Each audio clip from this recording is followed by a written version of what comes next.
Arman has blown the up, dude. True. He's a massive star now. True. I watch his YouTube videos. When he lands in LA, he goes immediately to an exotic rental car place and rents a Lamborghini and drives it to the training lab. It's not the way it's supposed to work, but he pulls it off. Bro, good luck with that guy. Going for being Built rich. like a Greek god, can wrestle like a fucking elite top tier wrestler, and he can strike, and he can submit you. That is not a guy that grew up with a billionaire dad who could just go buy a fucking Lamborghini with his credit card if he wants to. Look at the fuck, shut the up, man. Great just body. Shut up. Great body. That's ridiculous. That makes me want to just quit and eat fucking potatoes all day.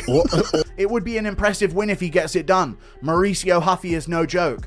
Arman Tsarukyan has been out of the cage for a long time. He hasn't fought in a while. You know, I can't remember when the Dan Hooker fight was. It wasn't as long ago as we think it was. But he's been out for a while. I would say close to a year. He's been doing nothing but grappling. So if there's a time that Huffy's going to be sharp in the first round and catch a guy like Arman, this might be it. Arman's had tricky fights before against lower level comp, where he has been hurt against guys like Joaquin Silva and other opponents like this. But I've got Arman here. I've got Arman by submission. And if it was this or no Arman fight, no major fight in the co-main event, I'll accept it. Maybe they were planning on doing Arman versus Oliveira, but decided to just keep Oliveira aside for Gaethje. Because even though Gaethje went to war with Topuria, he's not going to be out for a... I think for me, Charles is easier. Because I already fought him. I already know what I gotta do. Where is he's dangerous. And what's the best, what's his worst. So it's easy that you know already who you're fighting with. Striking wise, Ruffy is way better on the striking. Only grappling better. On the grappling I got better. So Oliveira to submit me, there is no chances. You win this fight, you will finally fight for the belt. You will fight Justin Gaethje. Correct. You have been told this? Yes. Is it in writing or is it just verbally? No, just saying. That's enough for me too. From Hunter Campbell? Yes. You believe him? Yes, I do. Okay. Because I reported this as well, and I saw a lot of people they say this all the time. Why should he believe them? Da da da da da. I want to hear. Yeah, but like I flew there. I talked to him, you know, and it's different. It's different when your manager is telling you something that they told them that you fight, but when you sit with somebody and like shake the hand and then... Arman just said that he wants you to keep making sure that you train how to tap in your camp for this fight. What strategies are you looking to take into the fight with Arman, and do you think you can keep this on the feet? I'm pretty confident of the things that I can bring. When I go into the octagon, I know what I want to do, but it's a new sport for me as well. I learn every day, I get better every day, and I think I'm evolving a lot, and I love this sport. I love to do what I do. I love to train, and my goal when I get into that octagon is to turn people off. I want to turn off the other guy, just put him to sleep. There have been a lot of good wrestlers out there that have been put to sleep with a knockout, and that's what I want to continue to do. I know what I want to do. I always aim to do what I want to do, and that's my objective, is to turn people off, and I plan to do that again. You can turn off only your phone.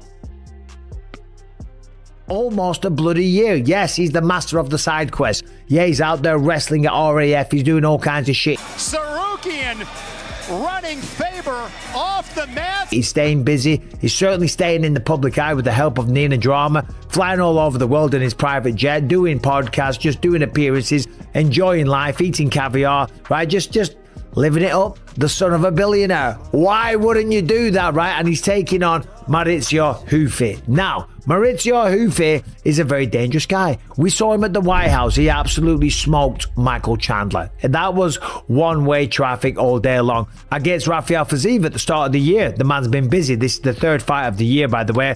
Against Fiziev, second round, knocked him out. I think it was a straight right hand, right? Beautiful shot. Arman Tsarukyan is walking into UFC 331 with something much bigger than another name on his record. He is walking into a fight that could completely change the direction of his lightweight career. And after seeing Seeing the intensity of his preparation for Mauricio Ruffy, the questions are getting louder. Has Arman made the adjustments necessary to deal with one of the most explosive strikers in the division? That is why this matchup has caught the attention of serious MMA analysts. Tsarukyan is ranked near the top of the lightweight division, while Ruffy represents the kind of dangerous, fast-rising opponent who can turn one mistake into a fight-ending moment. UFC 331 is scheduled for September 19th in Los Angeles, with Tsarukyan and Ruffy set for a 5-round co-main event. And the training footage matters because this is not simply a fight where one fighter has a recognizable advantage everywhere. Tsarukyan has to deal with Ruffy's speed, distance management, creativity, and explosive striking, while Ruffy has to survive the most demanding part of Tsarukyan's game: the pressure, wrestling, control, and constant physical pace. This is exactly the type of matchup where preparation can tell us a lot. The footage coming out of Tsarukyan's camp shows a fighter preparing for a very specific problem. He cannot afford to treat Ruffy like a conventional striker who will simply stand in front of him. Ruffy is dangerous because his attacks can arrive from different angles, and that forces an opponent to make decisions very quickly. For Tsarukyan, the smartest approach may not be to win a pure striking battle. That sounds obvious, but it is one of the most important tactical points in this fight. Arman's biggest advantage is the ability to blend his wrestling with his striking. He can pressure an opponent toward the fence, change levels, attack the hips, chain takedowns together, and force the fight into positions where his opponent has to carry his weight. Once that happens, the entire dynamic changes. A dangerous striker can look completely different when he has to defend takedowns every few seconds, and that is where Arman's preparation becomes so interesting. Analysts within the combat sports community have pointed out that the biggest question is not whether Tsarukyan can wrestle Ruffy, it is whether he can consistently get close enough to initiate that wrestling without giving Ruffy clean opportunities to counter. Because Ruffy is not going to volunteer that position, Mauricio Ruffy has built his reputation around explosive offensive striking, and his recent training footage has only increased the attention surrounding his preparation. One recent session showed Ruffy working with serious intensity and even using a spinning back kick during the session, highlighting the kind of creativity and power that Tsarukyan will have to respect. That creates the first major tactical battle. Can Arman close the distance safely? If he rushes forward carelessly, Ruffy could make him pay, but if Arman becomes too cautious, he could allow Ruffy to control the range and dictate the pace. Tsarukyan beats Mauricio Ruffy, and I'll say it early, right? He probably will. He'll probably just do what Benoit Saint-Denis did.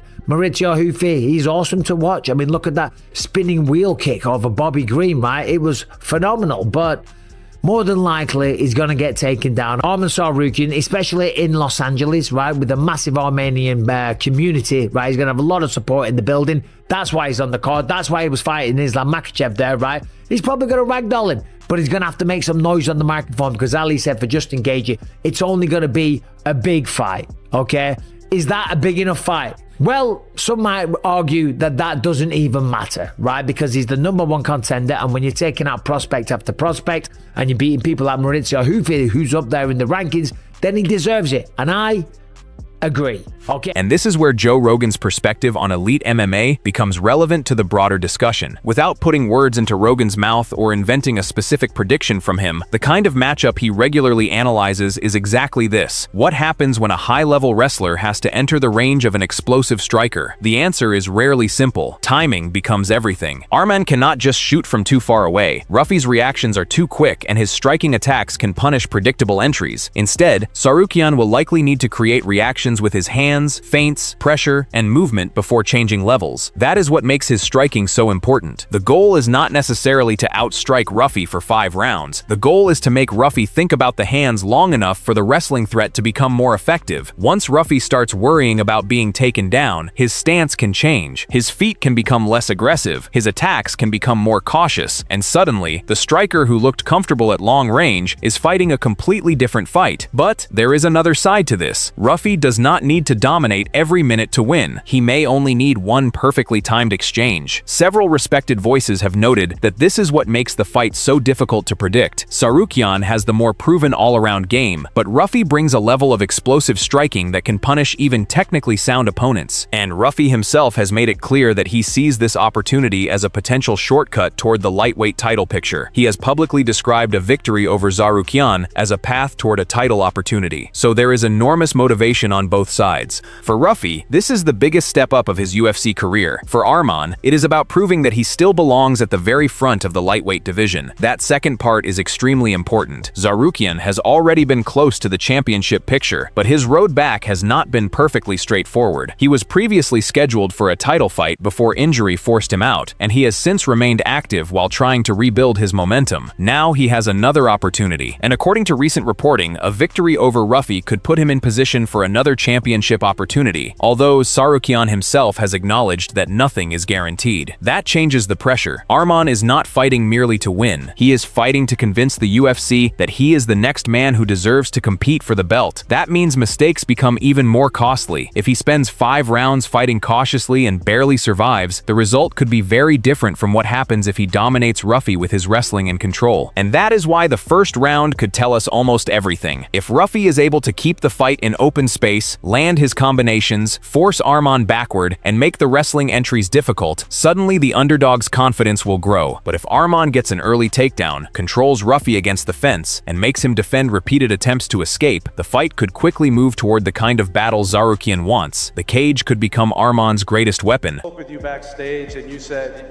everyone knows what you're going to do. You're going to shoot and get the takedown. It could be in the first round. It could be in the 4th round. We asked this to Ruffy. He said he's going for the knockout. You're going in there to hold him. What is your response to Mauricio Ruffy? He's knocking you out!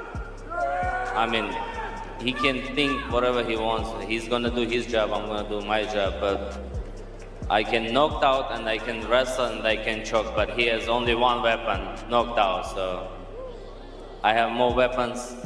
I can wrestle and I can choke him and I can knock him out. So. And to go off of that, Ruffy, I don't know if you heard, but Arman said he has more skills to put you away and you can only knock him out. What is your response to Arman Tsarukyan? E o Arman acabou de falar que ele tem mais armas do que você. Você é só um cara de uma arma só. Que comentário que você tem pra ele? Cara, eu não sou um cara de falar muito. Vai lá, rapaziada, tô muito feliz de estar aqui com vocês. Hey, guys! Pô, tô muito feliz de estar aqui, feliz com a oportunidade. Eu só sei fazer uma coisa dentro do octógono, nocautear meus adversários, eu entro lá pra fazer isso. Nem quando venço uma luta por decisão, eu durmo direito, chego em casa. Eu sou um cara que eu amo fazer o que eu faço e vou estar sempre buscando um nocaute. Já que ele vem para me finalizar, me agarrar, eu tô indo para nocautear e que vença o melhor. Hey guys, I'm very happy to be here. I just want to say one thing. I go into the octagon to knock people out. That's what I like to do. When I don't knock people out, I don't even sleep well at home. It's unfinished business if I win by decision. So I go into the octagon to do one thing, to knock my opponent out. And that's what I'm going to do. He does not necessarily need to chase Ruffy around the octagon. He can cut the space, pressure him toward the fence, and force Ruffy to work from positions where his explosive striking becomes harder to deploy. That is the wrestling puzzle. And then comes the cardio question. This is a 5-round fight, which means both fighters have to prepare for a much longer tactical battle than a standard 3-round contest. If Arman is constantly attempting takedowns, controlling positions, and forcing Ruffy to stand back up, the physical cost can become enormous, but the same is true in reverse. Every time Ruffy explodes with a powerful combination or explosive movement, he is spending energy. The fighter who manages that energy better could have a completely different fight in rounds 4 and 5. That is where experience becomes important. Tsarukyan has been through high-level UFC competition and understands what it feels like to fight under enormous expectations. Ruffy has shown confidence, but this is a major step upward in opposition. That does not mean Ruffy cannot win. It means we have to ask how he responds when his first plan stops working. What happens if the spinning attacks are not landing? What happens if Arman keeps closing distance? What happens if Ruffy spends round after round defending takedowns? Those are the questions that could separate potential from proven championship-level consistency. And there is one more factor that cannot be ignored: adaptability. The best version of Arman Tsarukyan is not a fighter who enters the cage with only one plan. If the striking exchange becomes uncomfortable, he can wrestle. If the opponent begins expecting the takedown, he can strike. If the opponent stands tall, he can attack the legs and hips. If the opponent gives up the back, the grappling danger increases. That variety makes him difficult to prepare for, but Ruffy has his own advantage. Nobody needs to remind him that he has power. He knows that one clean shot can completely change the fight. That confidence can make a dangerous striker even more dangerous, especially if he remains patient instead of trying to force the knockout. And that may be the biggest mistake Ruffy must avoid. If he becomes obsessed with stopping Arman early, he could give Tsarukyan exactly what he wants: predictable forward movement and opportunities to initiate grappling exchanges. The general sentiment among professionals who have studied this closely is that Ruffy's path is very real, but it requires discipline. He needs to make Arman pay for entering. He needs to protect his legs. He needs to get back to his feet quickly if taken down. And above all, he needs to make Tsarukyan work for every inch of the cage. Arman's path looks different. He needs to make this ugly, not reckless, not chaotic, physical, pressure against the fence, level changes, clinch work, takedown chains, ground control, short strikes, then back to the feet and another attack. If Arman can force Ruffy to fight that kind of fight for 25 minutes, his chances rise dramatically. But if Ruffy keeps the fight clean, open, and explosive, the danger level rises every second. So where does the prediction ultimately land? Based strictly on the styles, experience, and available information, Tsarukyan has the more reliable path to victory. His wrestling gives him a way to neutralize Ruffy's greatest weapon, while his ability to mix grappling and striking gives him multiple ways to win. But that does not make Ruffy a safe opponent. Far from it. Ruffy is exactly the kind of fighter who can make a prediction look foolish with one exchange. That is why the training footage is receiving so much attention. It is not proof of who will win. Training clips never are, but they can reveal the areas each fighter appears to be emphasizing, and in this matchup, those details matter. If Tsarukyan can turn his pressure into repeated takedowns without absorbing major damage on the entries, I would favor him to control the fight and potentially win a clear decision. If Ruffy keeps the fight standing, avoids being trapped along the fence, and forces Arman to take risks entering range, the entire prediction changes. And that is what makes UFC 331 so fascinating. Arman Tsarukyan is trying to prove that his place at the top of lightweight is not a temporary position. Mauricio Ruffy is trying to prove that he belongs there too. One fighter has the established resume and the wrestling foundation. The other has explosive striking, confidence, and the opportunity of a lifetime. So now the question is simple. After seeing Arman Tsarukyan's preparation for Mauricio Ruffy, do you believe his wrestling and pressure will be enough to shut down Ruffy's striking, or is Ruffy the exact kind of explosive opponent who can expose Arman's biggest risk? Let me know your prediction for Tsarukyan versus Ruffy at UFC 331, and subscribe for more combat sports news, fight analysis, reactions, and predictions.